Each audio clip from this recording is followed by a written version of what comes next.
The 3.0 Amphoreus trailer is out and I am so excited. I love Greek mythology and this is all Greek mythology based. I was the kid who loved Percy Jackson over Harry Potter. Still am. So what we're going to be doing today is go through the trailer and break down every little bit of it, analyze it, and point out every single bit of the Greek references and how that might apply to the wider Star Rail story. And then at the end, I have some theories and thoughts about some characters, as well as what paths might actually be converging in Amphoreus. I do want to preface a couple things. I will be butchering so many names. Just no way around that. And then 2, I've never played Honkai Impact 3rd, so I will not be pointing out any references to Honkai Impact 3rd. I know there's a lot of characters and a lot of terms that were from Honkai Impact 3rd. I did try to learn a bit about the Flame Chasers arc, but the more I read, the more I realized that I wasn't getting anything because I had no context. If you do know a lot about Honkai Impact 3rd and the Flame Chasers and all these characters and where the references are, I would love if you pointed it out in the comments. I'd love reading that, and it really gives me a lot more context to all of this. And while you're down there, if you like these types of breakdowns and stuff, let me know in the comments. This is my first time doing like a trailer breakdown, so it really helps to know if this is something that you guys like to see. Like and subscribe, you know, all that jazz. Also, I'll be looking to the side here a lot because all my notes are here. There's a lot of Greek references, and so I don't really want to miss them. I wrote them all down here. Before we really get deep into the trailer, I should probably explain what exactly is an Amphoreus. Amphoreus is a type of jar or vase from ancient Greece. What's important about it is that a lot of famous Greek legends and myths were depicted on these jars. They were painted on them, and that's actually how we know so much about Greek mythology. I actually think it's a really cool thing that what Hoyo did by naming this next planet Amphoreus, because it basically means that this whole planet is gonna be the record of these next legends and stories, because that's how they were historically done in Greece. Really cool thing from Hoyo. I really do appreciate that. With that being said, let's jump straight into the trailer.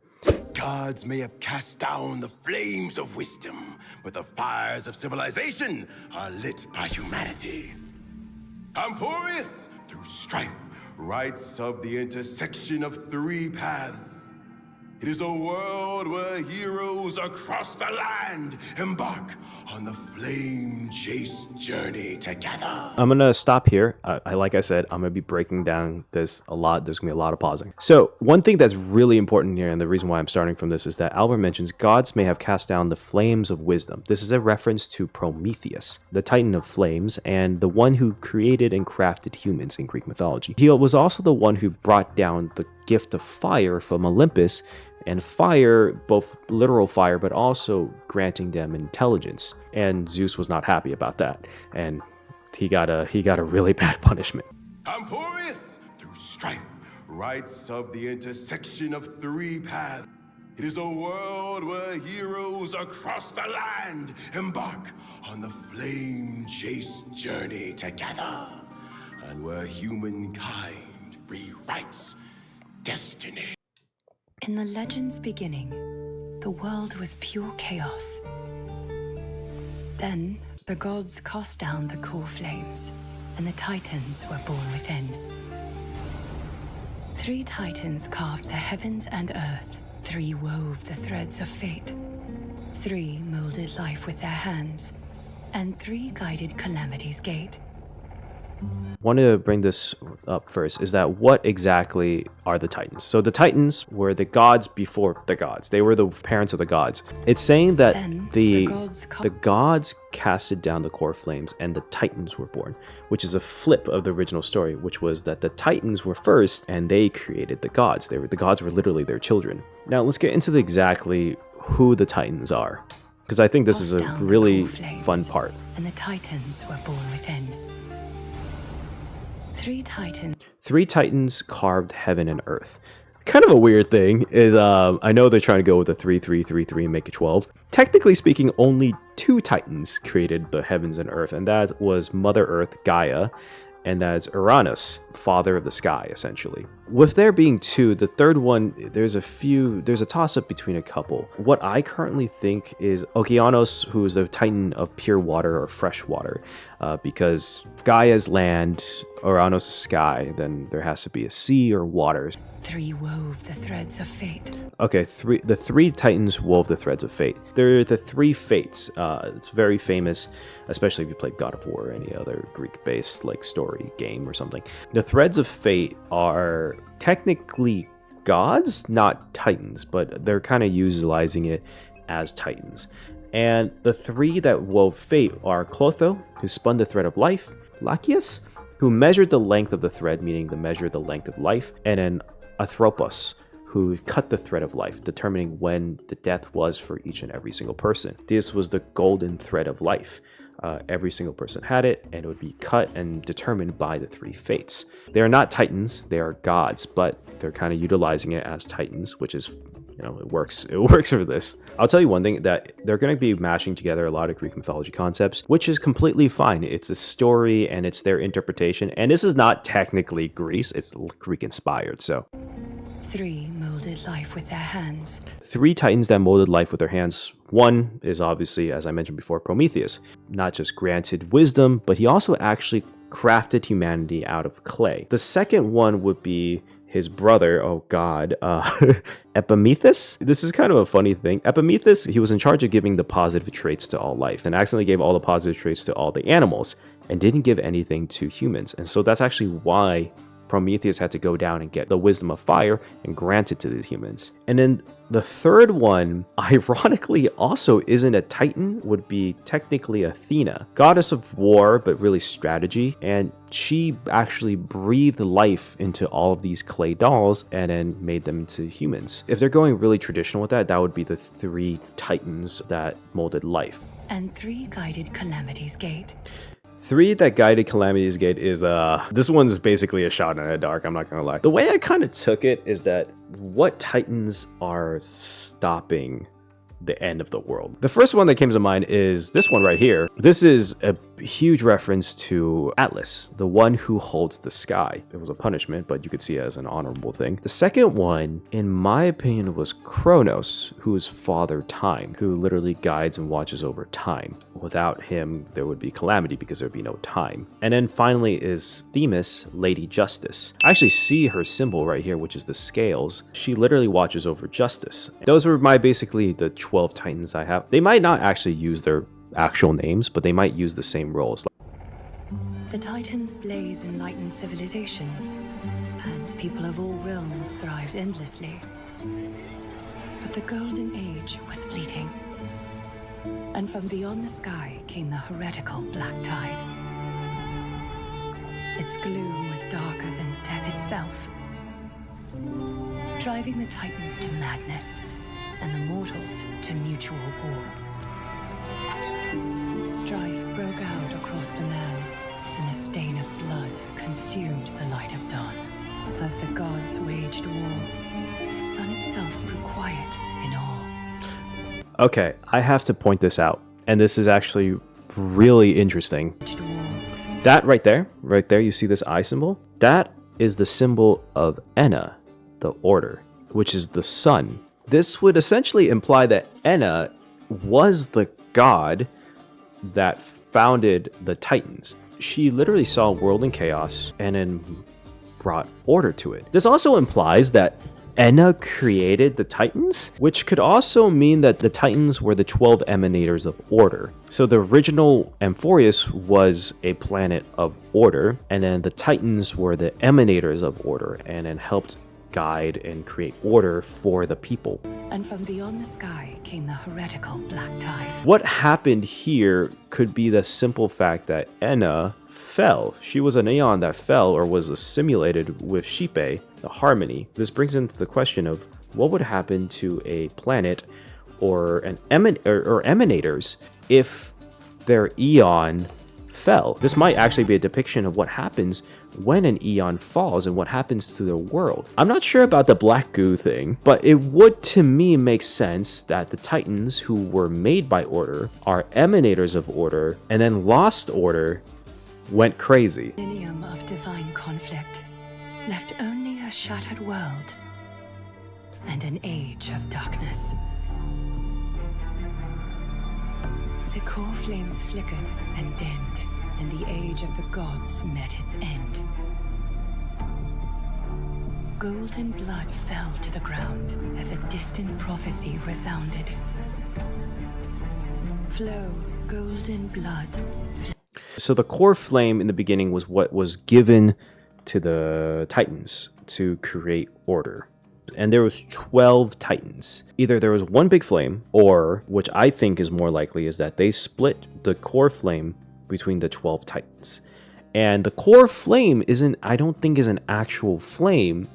It's this golden blood thing that is probably the blood of the Titans, or even the blood of Ena herself, because it's coming from the sun. And this blood might be the thing that's selecting the next heirs. Flow. Converge into a boiling river that flows to the heroic heirs of this world. Okay, so this is where they start getting into the actual characters. And this is where you see how Hoyo just made the most, craziest references in Greek mythology. I'm not sure if they just didn't want to use, the famous ones because they're overused or everyone's done them, but, all of these characters' references is just, the most niche references. And it took me, a while, a good few hours to go and find all of them. It's honestly impressive, but also I don't know how anyone would have caught this unless you had someone like me point this out, which I guess I'm happy Hoyo's giving me a job, I guess. Aglaea the Gold Reaver, you must gently caress the holy city's silken web and hearken to the sounds and voices of destiny. So Aglaea herself in Greek mythology is the goddess of beauty, splendor, glory, and adornment. I mean, if you look at her, it's fitting. That is beauty, glory, and adornment, if I could say it. One of the three graces and second wife of Hephaestus. The golden thread is referencing the fates. This could also be going into what I was saying, is that each of the Titans probably had their core flame be inherited into one of the heirs.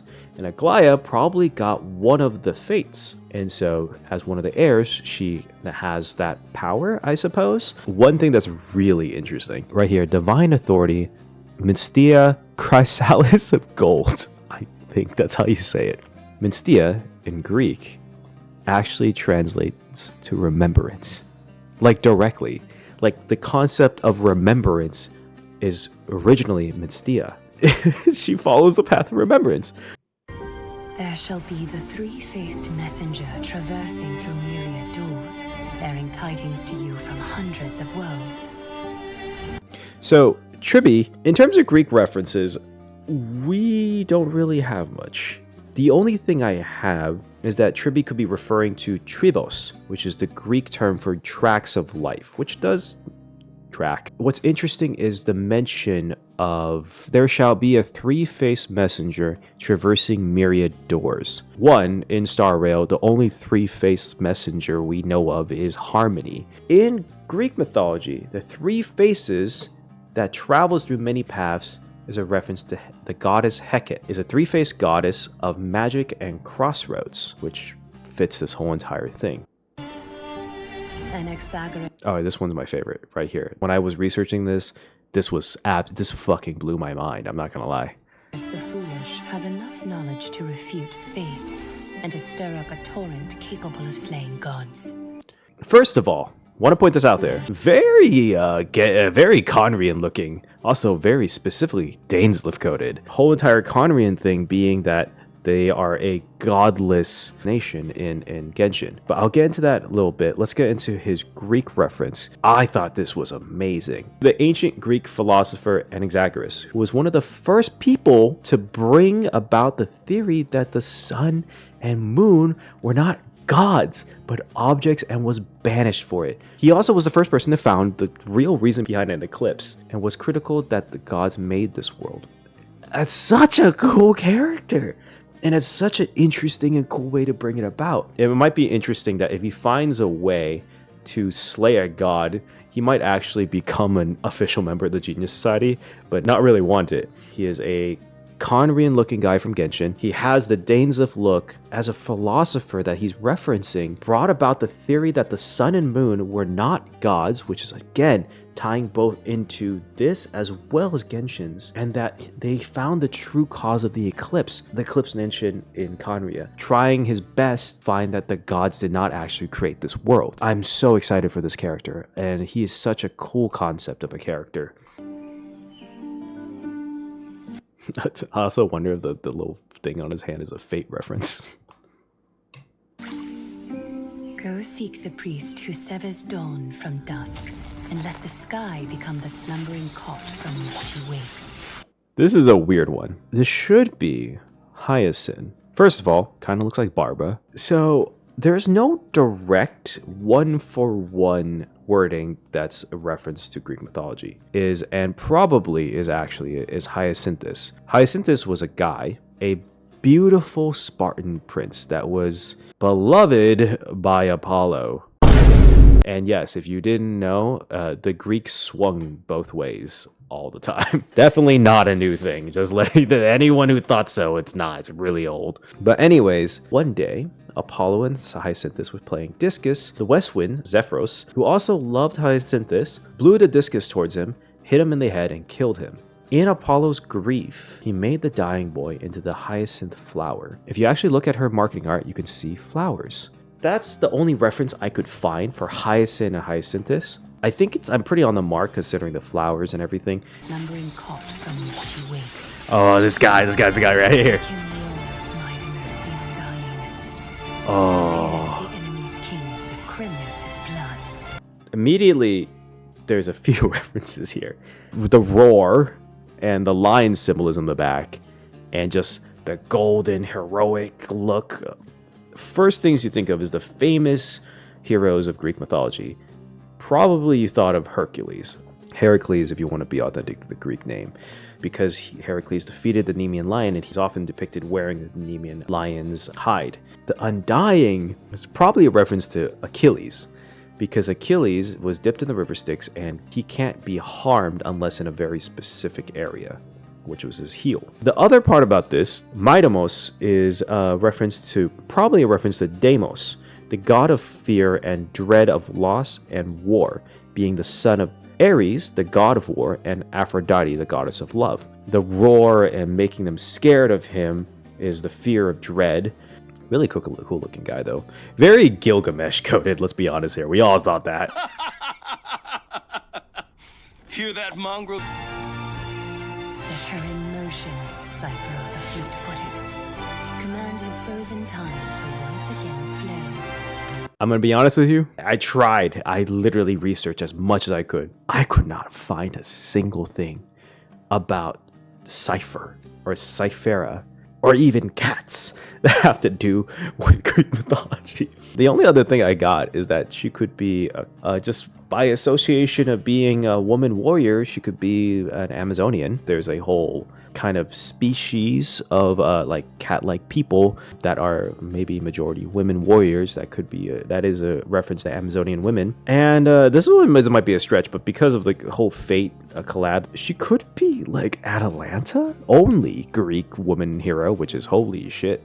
The fact that there was one, thank God. The thing is in Fate, they depict Atalanta with cat ears. That's all I got. That's all I got. And Atalanta's story is she was very fast and she won many races and she is fleet-footed. So the best I got is that she's a reference to Atalanta. Cipher of the fleet-footed. Command frozen time to flow once again. She could be the one that got the actual like blood or the fire from Kronos, the Titan of Time. And that servant of the Hand Shadow, the daughter of River Styx. If you grant her the right to embrace, then even frozen death will sleep peacefully at her fingertips. So this is Castorice. The daughter of the River Styx kind of implies the daughter of death, which is 100% in Honkai Star Rail is nihility. And if you want proof of that, Acheron actually calls herself the Watcher of the River Acheron, which flows into the River Styx. They're actually considered to be the same river sometimes, and that most likely means that she follows nihility. There's two ways to take this.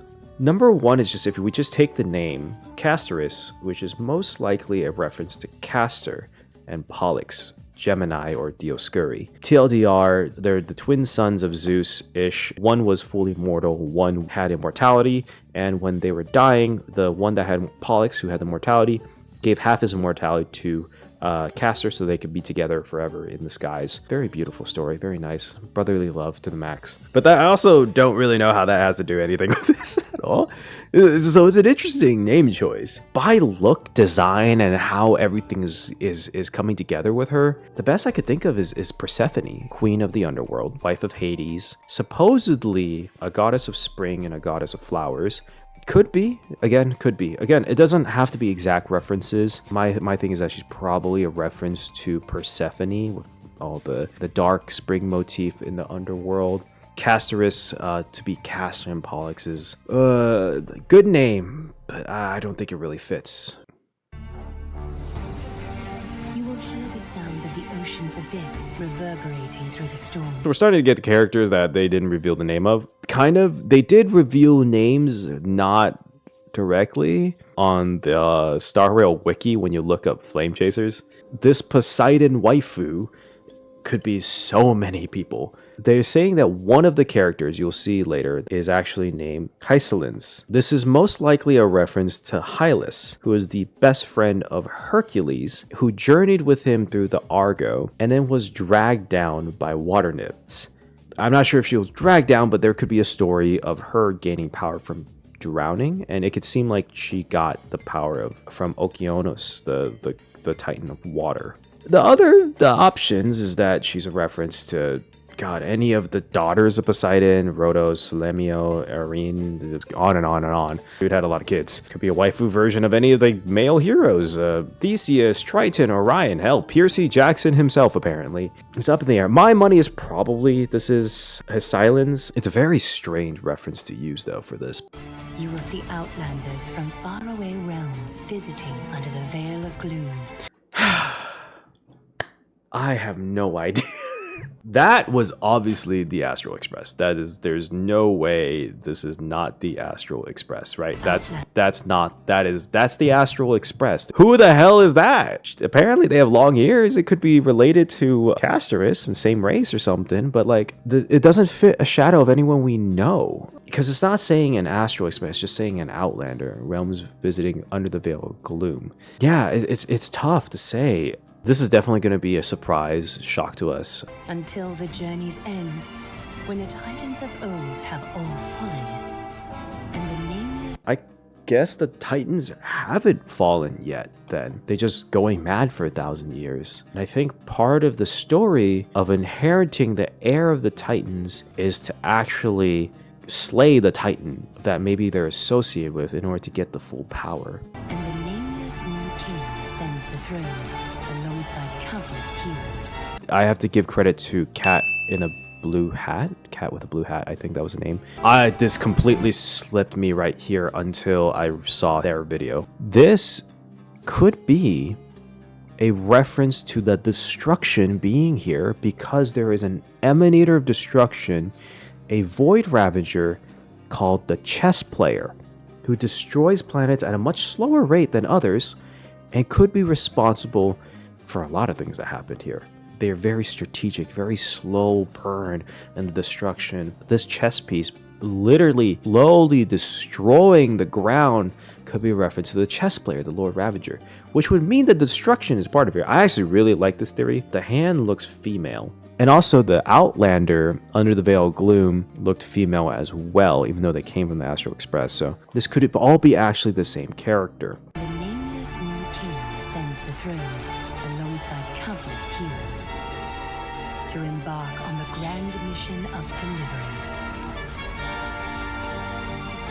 Phainon, right? The quote-unquote nameless hero. So first of all, when he says nameless hero, I think he's actually not nameless as in Trailblaze nameless, but nameless as in actually nameless. Like he doesn't have a name yet. He's making his name right now. We actually might be following his story and that we're going to write his name and write his legend for him. Phainon is a Greek god, the sky god of Kronos' star, which is sometimes used to poetically refer to the planet Saturn. Phainon also means bright or shining. There's really no other Greek myths, Greek legends. There's no other like names for this. Could also be a reference to Phainon? If you've played ZZZ would be the codename that we use, but Phainon is the son of Helios, which is literally the son of the sun, famous for crashing the sun chariot. The thing that really makes it possible that that could be it is that there's a lot of sun insignias and sun things going on, where he could be more of Phainon than actual Phainon. So you could see that the eye right here could be Ena's eye, the eye that was in the sun. There's the golden sun, the eclipse in the background of him. A lot of things portraying the sun. And also the stars, so it works both ways. Again, it could be a mashup, but I'm leaning more Phainon than Phainians in terms of a reference. The mission of deliverance. I gaze towards the distant future, where the sun shall etch the footprints of humanity. Again, the sun, it could be. The children of humankind, known So as the cool. Chrysos as, So shall cool. pluck the gods' core flames, and once more uphold the world. So, interestingly enough, it doesn't say that they're in conflict with each other, which is kind of what was implied with the paths intertwining. It's just kind of more so that these people are holding up the flames that were fallen. So these are the actual heroes. These are the people that will be taking over and holding up the world in the place of the Titans. The flame chase is a journey of constant loss. How many are there actually? I never really even counted. Is this all 12 of them? 1, 2, 3, Those as shall 4, pluck the gods' core flames, 5, and once more uphold the 6, world. 7, Flame chase is a journey of constant 8, loss, 9, among which even 10, life itself holds little value. 11, 12. Okay, so there is 12 of them. So another thing here is that there was another character that was released the name of in the wiki, but not anywhere else. It's kind of weird, which is Cerydra. Honestly, there is no reference. I couldn't find a Greek mythology reference for the life of me. The best I could find was it's a reference to the Hydra, which Hercules killed. Again, don't know what that is. It could be the blue chick right here. It could be any of them. Therefore we cast even ourselves into the flame. The sacrifice concept is very heavy with this one. When they say casting themselves in the flame, it could be the cycle of rebirth to then gain more power, to become the next titans, to become the gods. Actually, it could be interesting is that this whole entire thing, the 12 titans could also go into becoming the 12 Olympians. Oh wow, shit, I just came up with something on the spot. This might actually be the story, the transfer from the titans ruling over Greece into the gods ruling over the Greece. And these might be the next gods ruling over Greece. Oh shit. Oh, did I come up with something that might have been it? Oh shit, I might have did it. Oh god. Only to inscribe the opening stroke in the poem of creation.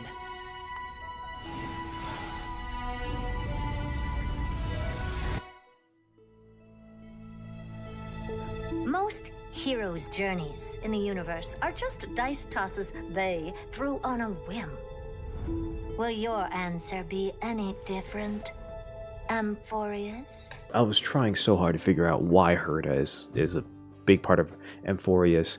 Another thing that's kind of weird about the depiction of Herta, she seems to have a lot of remembrance like vibes going on. And it could be that part of her study is studying the remembrance, and her big project is the simulated universe. Fuli's end goal is to create a simulated universe. Is basically create a universe after the destruction happens of the universe. So that's why they're collecting memories, is that he can recreate the world using the best things possible, which is essentially a simulated universe. It could be that's the reason why Herta's really looking at the remembrance, and it seems like the remembrance has a big tie to here, so that might be what Herta is looking into. Of course, this will be a romantic story like none that has come before. You think so too, right? The girl is named Cyrene. So Cyrene is a reference to a nymph who became the queen of Cyrene, a city in Libya founded by Apollo. She's a Naiad and a lover of Apollo. She also had a child with Ares as well, and mothered a lot of seers and oracles. Apollo fell in love with Cyrene after she wrestled a lion. I had no idea. That's crazy. Imagine her wrestling a lion. What if her thing is that she just made him ass? That'd be hilarious. And she could also be a follower of the Remembrance as well, being the whole entire idea of being seers and everything. Okay, so that's the whole trailer. So let's talk about thoughts and theories. So first and foremost, what paths are going to be a part of this? What's the 3 converging paths, right? Remembrance seems to be one. And I mentioned that it is a bit weird that Remembrance would be one of them. And the main reason why is that Remembrance as a path is not really supposed to get into conflicts. Unless absolutely necessary, it seems like. They're supposed to record what happens. I actually think that's what's happening here. The reason why we have the Remembrance MC in the beginning, the Trailblaze is going to record the records of all of these 12 heirs. We're literally going to record their heroic stories.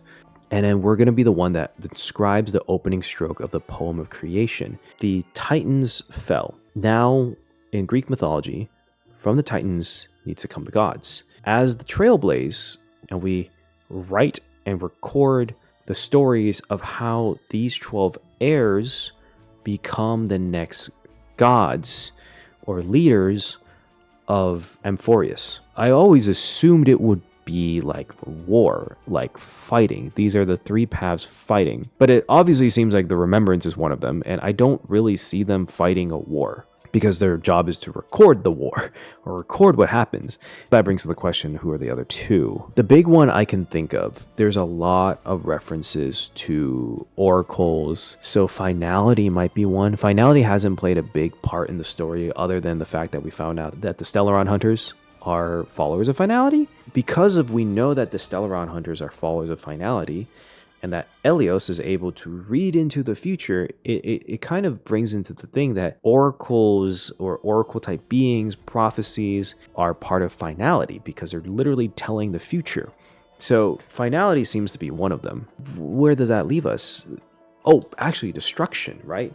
With the chess piece. Another one that's actually interesting that we didn't really go over that much, the elation might be a part of here. Now, this is mainly the fact that elation, the concept of theater, is mainly from Greece. Even the masks that Aha is inspired by is originally from comedy and tragedy symbol in Greece. The actors used to wear comedy or tragedy masks to really convey the emotions really a lot easier. I'm surprised that there's not a single reference to the masked fools or elation in all of this. What my perspective is that I actually think that the MC and the Trailblaze isn't going to play a big part in this story. Because we're representing the Remembrance, I don't think we're going to be the main characters of the story.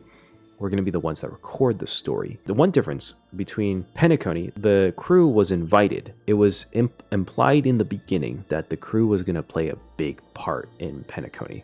And they did. This is the exact opposite. There was barely a mention of the Trailblaze. There wasn't even a mention of Trailblaze. It was like the Astral Express showed up in one scene. There's no reason to think one of the heirs is a Trailblazer. It could be that we get another Trailblazer that becomes an heir, but it doesn't seem like the Trailblaze is going to take part in the conflict or take part in the story. Rather, we're just going to be observers. Obviously, there's going to be an adventure. That's the whole point of the Trailblaze, but that might actually be why we get the Remembrance so early, is because we're not the main character of this story. We're recording the deeds of the main character of this story. That's my big theory, is that all of this is happening and the Trailblaze is going to be on the sidelines this time. In Honkai Star Rail, we've been playing perspective-based games. We can play different characters and see their perspectives, and sometimes we barely even played Stell. I kind of like that. I kind of like the concept because I'm very big into settings and world building, and that's really cool to me. Anyways, that's my breakdown of Amphoreus. Let me know if you guys like that. If you guys want to see more trailer breakdowns, oh my god, the recording for this is like almost an hour and a half of me yapping about Greek mythology. But I'm super excited. Really epic feel versus Penacony, and I loved Penacony, and I'm so excited to see what the Star Rail team does with a topic I genuinely love. Let me know your thoughts and theories down below. Do you agree with me? Do you not agree with me? Let me know actually about the references to Honkai Impact 3rd. I don't know them, so would really appreciate that. And thank you for watching. Peace.